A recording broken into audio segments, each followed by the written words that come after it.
un poquito más a largo plazo de qué está sucediendo en los mercados, de qué puede pasar de aquí a 5 años. Vamos a saludar a Peter Van der Welle, que es estratega y miembro del equipo de Sustainable Multi-Asset de Robeco. Peter, thank you so much for being in Negocios Televisión. Good afternoon.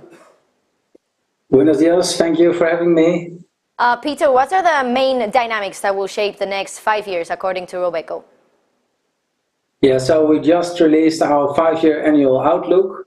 And we also always try to grasp the big overarching narratives that are going to play out in the next 5 years.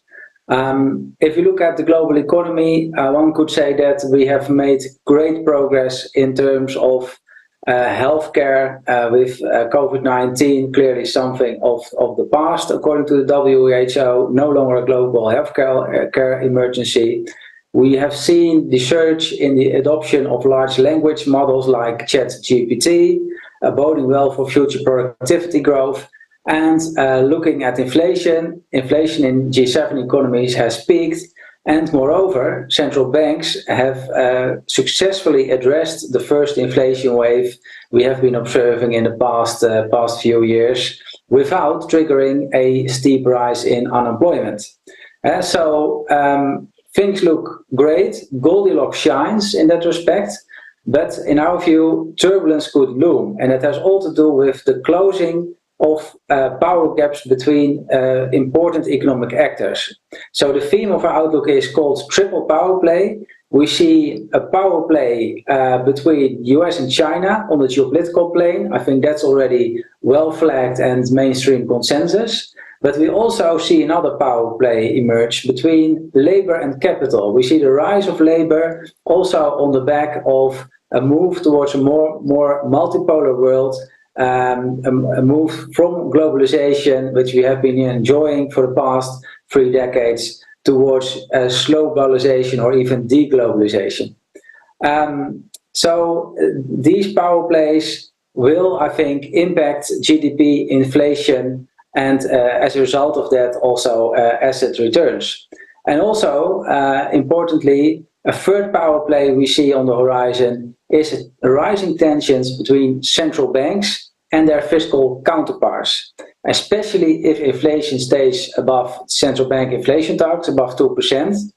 It will be more difficult for central banks to act as a credible fiscal financier, thereby financing fiscal treasuries that then can create more fiscal expenditures. I think that will be more difficult because central banks have been laser-like focused on addressing inflation and therefore will keep policy rates elevated, and that will inhibit government expenditures. Peter, of competition between capital and labor, you mentioned it. How is the relocation of companies and the possible return to production to the country of origin expected to affect company profits and wages? Yeah, so if you look back in history, then you see a clear inverse correlation between the labor share of the economy, so the total compensation that labor gets out of the total economic pie, and the global trade intensity.